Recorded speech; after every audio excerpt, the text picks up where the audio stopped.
কি আসবো? হ্যাঁ, কি ব্যাপার?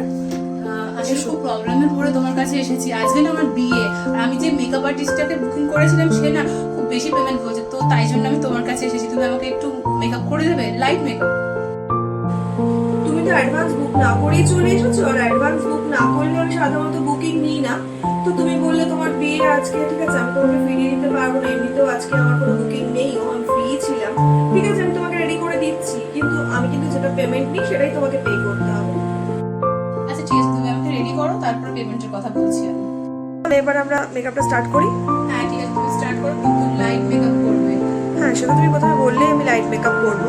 কিন্তু লাইট মেকআপে তো একটু কম বাজেট, সেটা তোমাকে বলে দিয়েছি আগে থেকে। তোমার সাথে তখনই কথা হলো, আমার যা চার্জ তোমাকে তো সেটাই পেমেন্ট করতে হবে। এখন যদি তুমি অন্য কথা বলো তাহলে তো একটু প্রবলেম হবে। লাইট মেকআপ করলে তোমার প্রোডাক্ট কম ইউজ করতে বেশি টাকা নেবে না। তাহলে বলো, তোমাকে ফাউন্ডেশনটাই দেবো না, বুঝলে তো? ফাউন্ডেশন ছাড়াই তোমাকে তাহলে মেকআপ করে দিই। মেকআপ করতে গেলে ফাউন্ডেশন ছাড়া মেকআপ কি করে হবে? ফাউন্ডেশন তো লাগবেই।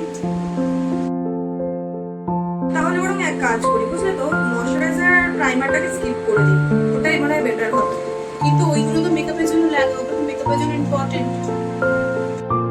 তাহলে মেকআপ করার জন্য যখন সব প্রোডাক্টই ইম্পর্টেন্ট, তাহলে আমার পেমেন্টের বেলায় কম হবে কেন? সেটাও তো সেম হওয়া উচিত, তাই না? ঠিক আছে, দেখো তুমি যদি ইন্টারেস্টেড থাকো তাহলে আমি তোমার মেকআপটা স্টার্ট করছি, না হলে আমার কিছু করার নেই। তাহলে শুরু করো, কি আর করা যাবে, তোমার যা পেমেন্ট আমি তোমাকে ক্লিয়ার করে দেবো, নাহলে আমার বর চলে যাবে, তাড়াতাড়ি করো। ওকে, তাহলে আমি স্টার্ট করছি তোমার মেকআপ। এই মুখটা কিন্তু সাদা সাদা হয়ে যাচ্ছে না, আমি তোমাকে বলেছিলাম কম বেশি বেশি প্রোডাক্ট ইউজ করে দিচ্ছি। না, মুখে বেশি বেশি প্রোডাক্ট ইউজ করিনি, কম করে করেছি। ধরা রেডি হয়ে যাওয়ার পর ফেসটা দেখো।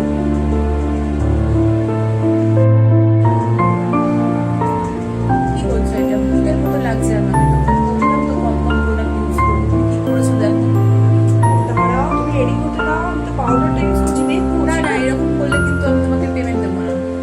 তুমি বারবার পেমেন্ট নিয়ে কথা বলছো কেন? আগে রেডি হয়ে যাক, তুমি দেখো, তারপরে তুমি বলো, তারপরে পেমেন্ট দেবে কি দেবে না তারপরে বলবে না? ঠিক আছে, রেডি করো। আচ্ছা, মেকআপটা হ্যাঁ এখন তো ঠিকই লাগছে, ওটা রেডি করো, তারপরে তো দেখবো। ঠিক আছে, পুরোটা রেডি করলেও ভালো লাগবে। ঠিক আছে, রেডি করতে থাকি, দেখো। বলো কেমন লাগলো আজকে তোমার লুকটা? আমার খুব সুন্দর লেগেছে। আমি ফার্স্টে ভেবেছিলাম যে আমি সফট মেকআপ নেব, তাই জন্য অল্প প্রোডাক্ট ইউজ করতে হয়, কিন্তু দেখলাম যে তুমি তোমার মতো করে সমস্ত প্রোডাক্ট গুলো খুব ভালোভাবে, মানে যতটা লাগে সেরকম ভাবে ইউজ করেছো, আমার ভীষণ ভালো লেগেছে। তাহলে কি এবার আমার পেমেন্টটা ক্লিয়ার করা যাবে? একদম। আর তোমাদের Clear করে দেবে। যেটা মনে হয় যে সফট মেকআপ বা লাইট মেকআপ করলে কম প্রোডাক্ট ইউজ হয়, কম টাকা লাগে, সেই ধারণাটা কি ঠিক? না একদম নয়, মানে সফট মেকআপ করলে যতটা মেকআপ লাগে ততটাই মেকআপ লাগে। আমার ধারণাটা ভুল ছিল, তো আমি পুরো পেমেন্টই করব। ঠিক আছে, তাহলে ঠিক আছে, থ্যাংক ইউ। তোমরা অনেকেই ভাবো যে লাইট মেকআপ করলে আমাদের মনে হয় অনেক কম কম প্রোডাক্ট ইউজ হয় আর আমরা তোমাদের কাছ থেকে বেশি বেশি টাকা নিই। না, এই ধারণাটা সম্পূর্ণ ভুল। লাইট করো আর হেভি মেকআপ করো, প্রত্যেকটা মেকআপেই আমাদের প্রোডাক্ট সেম ইউজ হয়, হয়তো সামান্য কম বেশি। যারা এই ধরনের কথাগুলো ভাবো তাদের উদ্দেশ্যে আজকে ভিডিওটা ছিল। ভিডিওটা ভালো লাগলে লাইক কমেন্ট করো, আর তোমাদের স্পেশাল ডেটে বুক করতে গেলে আমাকে বুক করতে পারো তোমরা। টাটা।